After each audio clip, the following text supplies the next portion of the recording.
Hello, 7th graders. I hope that you're doing well and that you're ready to finish up Criterion D for our project.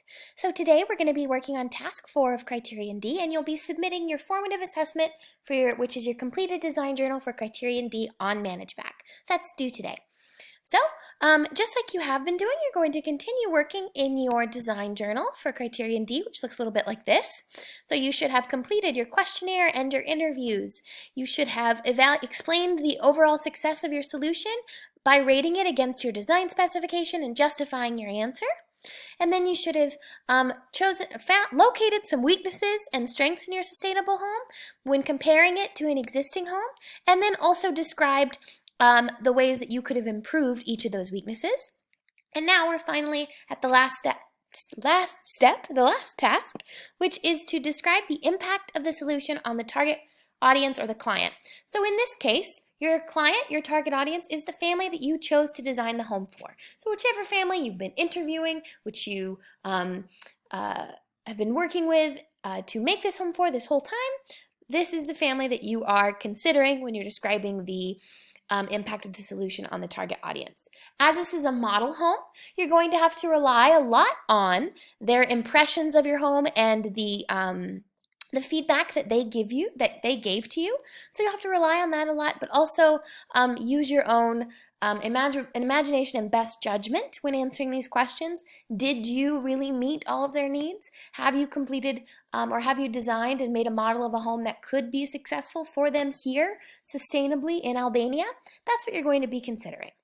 So to describe the impact of the sustainable home, you should use paragraphs, okay? When we give descriptions, we need to make sure that we are not just saying a sentence, a yes or no answer.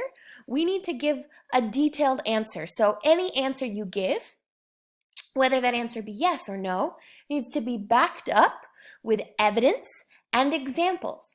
These examples can come from the feedback you received from the family. They can come from what exists in your model home, so what you've actually shown on your model, and they can come from different sources that you've located or found. So if you want to reference sources here to add to your descriptions, that's fine, but your description should provide examples and give reasons for your answers. They cannot just be simple answers, okay? So the questions you need to answer are: to what extent has the family that you chose, has their specific needs been met? So to what extent did you meet all of their needs as a family? Did you give them the right amount of rooms or the right amount of floors in the house? Do they have the right color or material or aspect of the house, something that they needed? Are all of those there? Yes or no, and describe and explain your answer. Then, how would the sustainable home improve the target audience's lives? So when you're thinking of that family, how could this home benefit them in a good way? You can consider their comfort and all of their kind of personal needs being met in the house, but also when it comes to sustainability, will they be saving money? Will they be lessening their carbon footprint? Will they be more responsible members of a global community? You get to answer that question and give reasons to explain it. You also want to explain and describe how the sustainable home would help the environment in Albania. So what are the features that make it work well here, that help it benefit our country that we're living in? How does the home fit into that greater picture?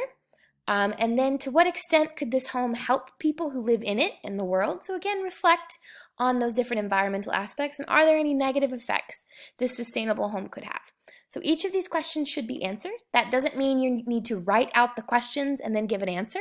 Just make sure that you touch on them in your response. So you do not have to answer this like a question and answer, but within your responses, you should touch on each of these ideas fully and give descriptive explanations for your answer. So once you finish that today, and you finish all the rest of Criterion D, you're going to go over to ManageBack and turn it in as our formative assessment there.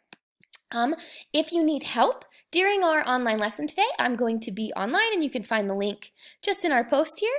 And then if you would like to take a look at the different requirements for this Criterion D, you want to take a look at what is needed, you can go and look at my, my rubric here, which is how I'll be looking at your Criterion D. So that's available on ManageBack and on this post. I look forward to seeing your work. Please submit it by today, because On Wednesday and Friday, you will be applying all the feedback that I've given you on your project for criterion A, B, well, for criterion B, C, and D now, because for A we had a dedicated time to edit it. So you should be working Wednesday and Friday to edit, apply feedback, and finish up your summative assessment, which you will submit on Friday. I will be online each day of this week to support you in that. So today during a class I'm online, and then each day, Wednesday I'll be online to help you apply feedback if you need it, and then also on Friday to help you apply feedback and help you with this submission process. So good luck finishing up criterion D, answer the questions thoughtfully, give examples. Look forward to seeing what you do and to giving you feedback for criterion D tomorrow so that we can use it for the rest of the week for your editing process. Good luck, have a good day, and I will talk to you soon. Email me with any questions you have, or ask me in Google Meet. Bye!